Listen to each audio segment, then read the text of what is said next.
Lo dijo él. A primera hora. Muy bien, sigamos. Como digo, este tema y obviamente en toda nuestra interacción con la audiencia hay un montón de comentarios, por supuesto, todos absolutamente legítimos, absolutamente legítimos. Te digo, hay visiones y visiones sobre esto. Yo les he expresado la mía, cada quien tiene su propia visión, pero convengamos en algo, audiencia. Creo que no, que podemos discutir la parte legal, pero la parte ética. Para mí, en eso no debemos discutir, en eso tenemos que consensuar. O sea, convengamos en que aquí hay una flagrante violación ética, por decirlo menos. Habrá que ver en el tema jurídico, en el tema legal.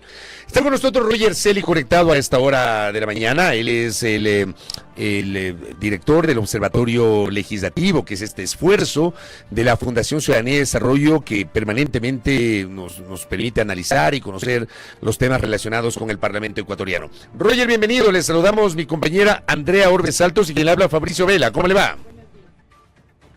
Hola Fabricio, hola Andrea. Muy buenos días, muchísimas gracias por el espacio y un saludo también a su audiencia. Gracias, Roger. A ver, pregunta directa, como dice pues el tema que nosotros hemos planteado. Y a propósito del caso del asambleísta Dominic Serrano, más allá del dibujito, ¿ya? ¿Hay o no nepotismo? ¿Podría aquí configurarse una causal de nepotismo o no? Roger Celi.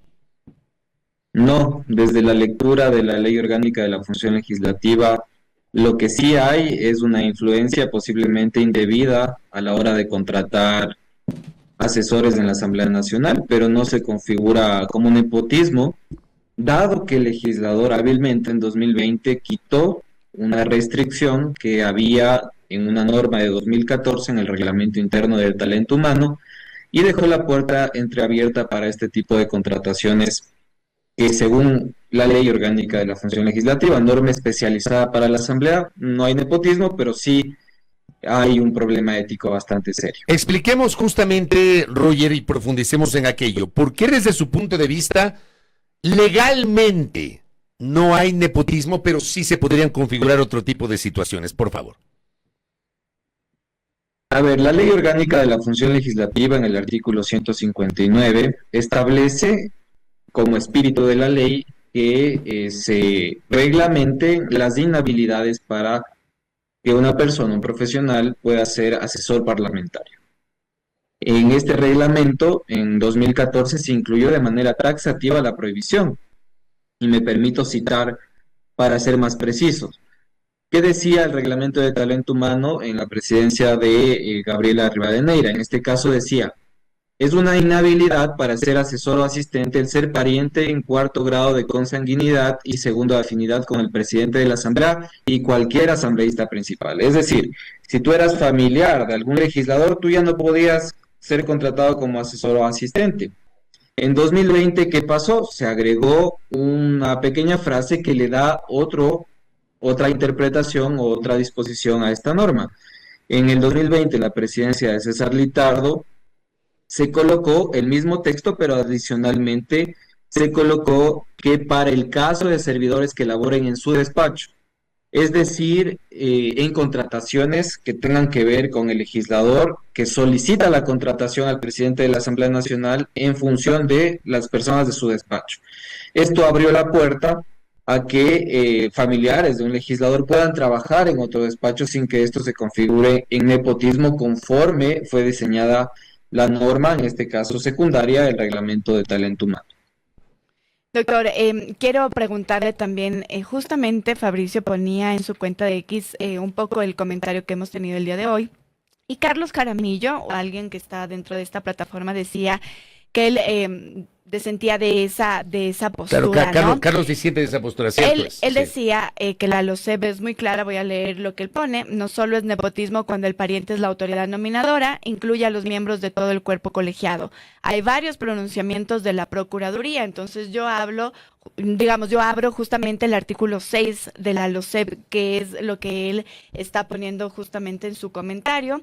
Y en el artículo 6 de la LOCEP dice: se prohíbe a toda autoridad nominadora designar, nombrar, comprar, posesionar, contratar en la misma entidad, institución, organismo o persona jurídica de las señaladas en el artículo 3 de esta ley, a sus parientes comprendidos hasta el 4º grado de consanguinidad y 2º de afinidad a su cónyuge o con quien mantenga unión de hecho. La prohibición señalada se extiende a los parientes de los miembros del cuerpo colegiado o directorios de la respectiva institución.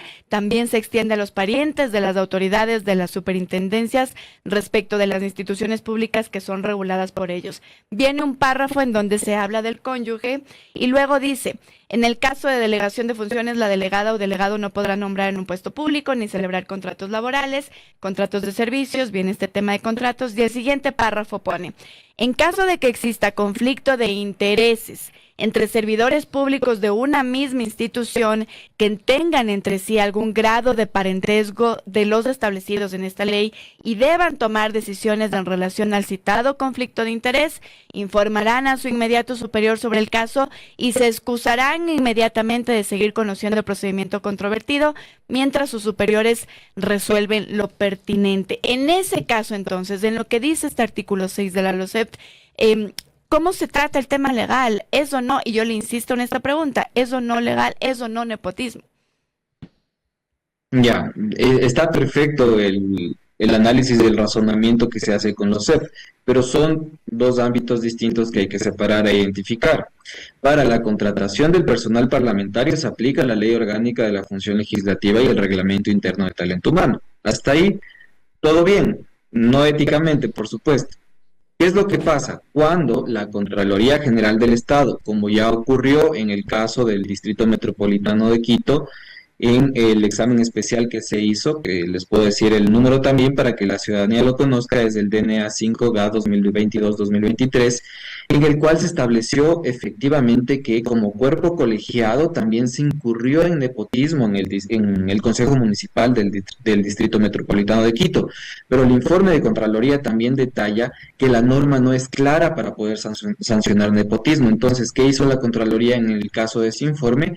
Lo que hizo fue determinar responsabilidades, sugerir o dictaminar la terminación de los contratos que se hicieron de forma irregular, así como corregir los procesos de contratación del personal en el municipio de Quito. ¿Por qué? Porque el municipio de Quito también tiene su instrumento legal para contratar personal parlamentario. Es un caso sui generis, es un nepotismo encubierto, si se quiere llamar así, ya desde el ámbito del análisis por fuera de lo legal. Sí es nepotismo, pero es nepotismo encubierto, es cruzado, porque la norma ha dejado este vacío legal en el caso de los cuerpos colegiados, y aquí ha entrado el organismo de control a tratar de corregir a través de la LOCEP. Pero la norma especializada, en este caso la Ley Orgánica de la Función Legislativa o el Código Municipal en Quito, deben adecuarse al criterio, al estándar que dictamine el órgano de control.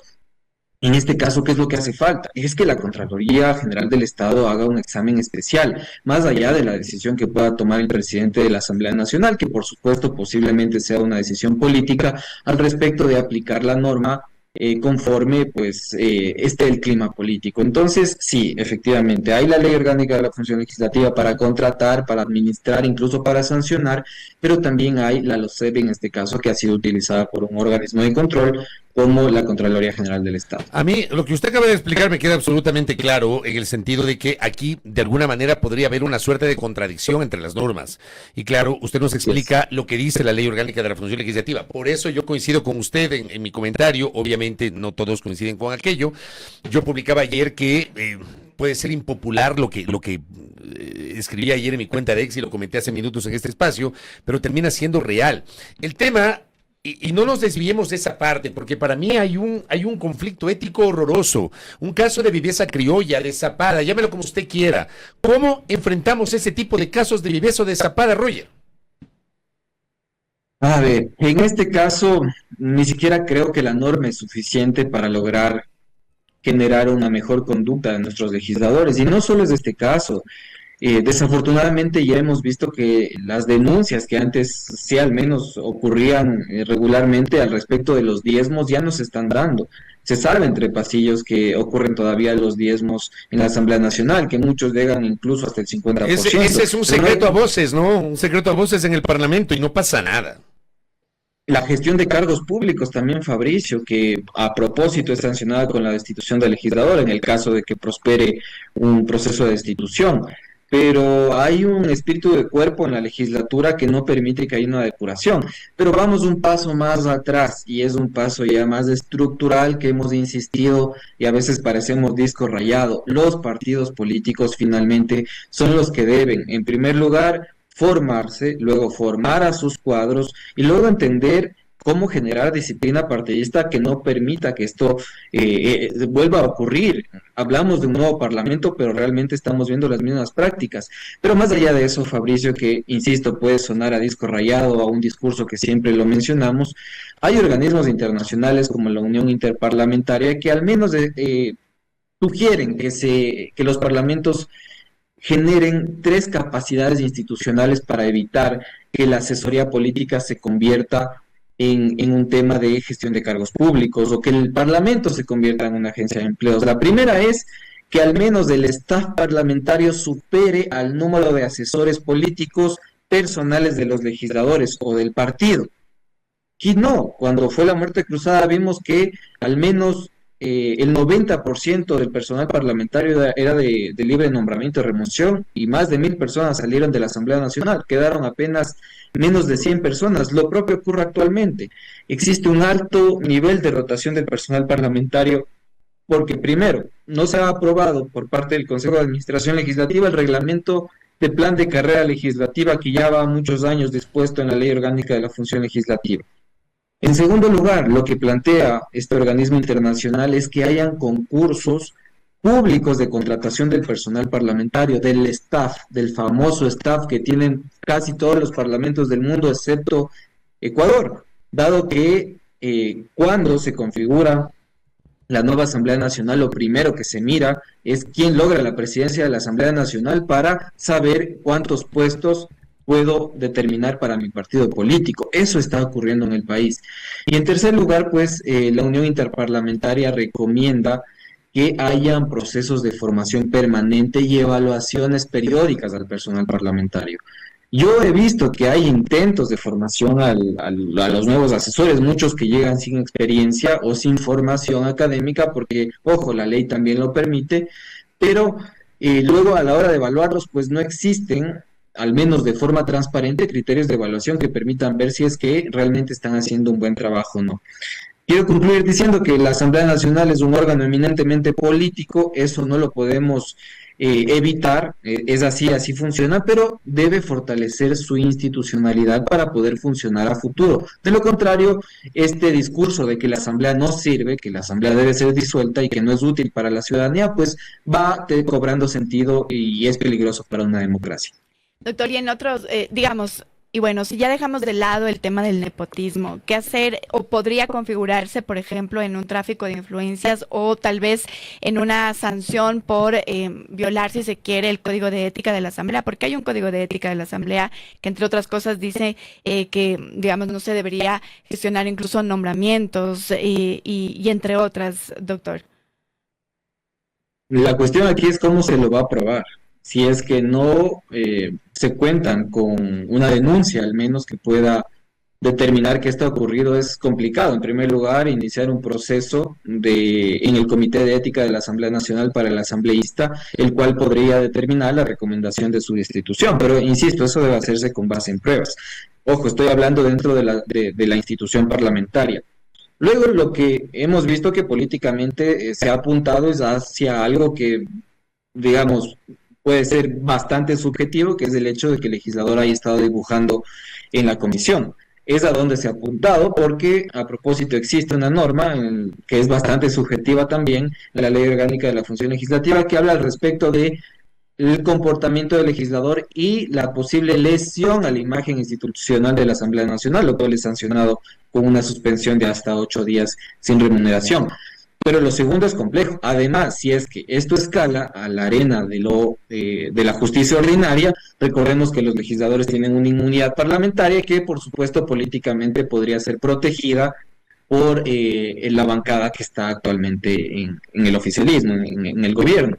Entonces, no creo que prospere como ya hemos visto en anteriores casos. Por ejemplo, el caso de Egner Recalde, yo siempre lo traigo a colación porque si bien es cierto, eh, su proceso fue archivado, creo que las denuncias que se hicieron ameritaban una investigación mucho más profunda por parte de la justicia ordinaria. No sé Usted qué habla pasó en del ese- caso, solamente para recordar, yo creo que es importante poner el contexto, porque en el periodo anterior, el asambleísta Edner Recalde fue sometido a un proceso de disciplina en el Comité de Ética por unas denuncias, ¿no? Efectivamente, de diezmos, justamente. Y lo curioso es que la conducta de este legislador vuelve a aparecer en un escenario que no tiene que ver específicamente con diezmos, pero que sí tiene que ver con una red familiar que opera dentro de la Asamblea Nacional. Lo cual, insisto, no sé por qué no nos llama la atención, me refiero y expreso y me proyecto a las autoridades de control al respecto de qué están haciendo para evitar que esto ocurra en la Asamblea Nacional. Yo he escuchado y he leído en redes sociales que hay un ánimo de desconcierto al respecto de por qué alguien no hace nada. Y yo realmente no me uno a ese ánimo, sino me uno al ánimo de exigir a las autoridades que hagan una investigación más seria al respecto de lo que pasa en la Asamblea Nacional. Ahí no solo juega lo político, ahí también juega el recurso público del ecuatoriano que debe ser bien observado y auditado por la Contraloría General del Estado en este caso. Ujú. Y para complementar incluso y recordar lo que pasó, justamente usted ahora que lo menciona, Egner Recalde, en donde en 2021 se pidió que se evaluara qué es lo que ocurría dentro de la Asamblea Nacional respecto a las contrataciones de familiares indirectos en los despachos de varios asambleístas. ¿Qué ocurrió ahí? ¿En qué quedó esa investigación cuando se abre este proceso? Y podría ocurrir digamos nuevamente ahora que se pida que se revisen las contrataciones de los asambleístas en sus despachos. Desafortunadamente en ese proceso de investigación no se analizó el nepotismo en las redes familiares. Ahí lo que se analizó es lo que decía Fabricio hace un momento, si es que hay un debido control a la hora de timbrar, como se conoce comúnmente, a la hora de ingresar o salir del trabajo, así como cuáles son los requisitos para contratar el personal parlamentario. Esto de alguna manera trajo mejores controles, entre comillas, pero temporalmente. Luego, en la salida del expresidente de la Asamblea Nacional, Virgilio Saquicela, del reglamento de talento humano, se cambió nuevamente. Antes el reglamento decía que el personal parlamentario debía contar con título universitario y experiencia acreditada. Ahora, me refiero para asesores parlamentarios, ahora, tras la salida de Virgilio Saquicela, justo creo que 2 días antes, se cambió por la palabra o. Entonces, actualmente el asesor parlamentario puede tener o título universitario o experiencia. Bueno, y digamos, eso puede ser debatible. Incluso podría, digamos, ayudar a que las personas que no han tenido una formación académica, pero que tienen la experiencia suficiente, trabajan en el Parlamento. Pero más abajo se colocó una frase adicional que dice que la experiencia puede ser acreditada básicamente por cualquier cosa. Entonces, si tú eres dirigente de alguna organización que en lo absoluto tenga que ver con temas parlamentarios, tú puedes acreditar esa experiencia y ser asesor parlamentario. Pero imagínese usted una persona así sin ningún tipo de conocimiento en temas parlamentarios, ¿cómo puede asesorar?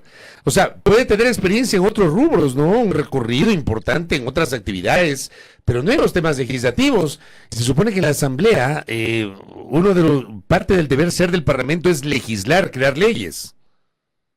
Efectivamente, y ahí la frase dice, pueden, o sea, acreditar experiencia, por ejemplo, siendo dirigente de alguna organización, pero insisto, eso es muy amplio. En todo caso, yo creo que el presidente Olsen puede tener una oportunidad real, en primer lugar, de formalizar, profesionalizar la carrera parlamentaria, en segundo lugar, de generar mejores regulaciones para la contratación del personal, transparentes, competitivas, y en tercer lugar, algo que hay que hablarlo, Fabricio, y que a mí me parece un debate interesante, y es por qué un legislador no puede estar más de 2 periodos. Creo que este tema de la prohibición de la reelección indefinida del legislador debe evaluarse. Quizá estamos perdiendo o estamos generando una fórmula inadecuada para el Parlamento ecuatoriano en donde tenemos legisladores que agotan su carrera legislativa en 2 periodos, ya no pueden, con toda la experiencia que tienen, formar parte del Parlamento, y tenemos asesores que tienen una alta rotación, dado que hay nuevas personas constantemente en el Parlamento, y tenemos una forma política que es inestable, una fórmula política que es inestable y una fórmula de capacidad técnica que también lo es. Entonces, el resultado que vamos a ver en el futuro va a ser básicamente el mismo, porque las personas van a variar, no hay experticia parlamentaria y la inteligencia institucional que se puede haber generado en los años, pues se va perdiendo con el tiempo. Más allá, incluso con lo que tú mencionabas, que hay esta suerte de categorización que se le pone al asesor parlamentario cuando ha pertenecido a un partido político que no es afín al partido de turno. Oiga, lo que acaba de decir usted respecto de la postulación indefinida de legisladores, yo estoy completamente de acuerdo y lo vengo planteando desde hace rato.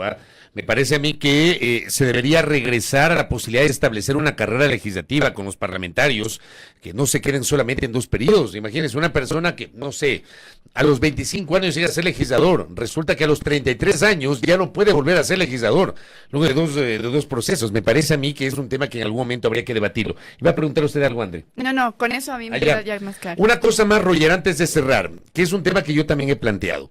La inexistencia de un equipo permanente asesor de la Asamblea Nacional, hablando de la carrera legislativa.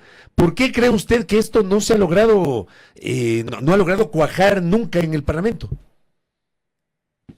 Me voy a referir a un comentario que se hizo en torno a un debate con asesores parlamentarios y otros legisladores, y es en torno a la elección de la presidencia de la Asamblea Nacional. ¿Por qué es tan importante la presidencia de la Asamblea Nacional? No solo porque va a colegislar con el Ejecutivo, va a tener estrecha relación digamos, con las normativas que se envían y los vetos y demás, no va por ahí, digamos, en la real política.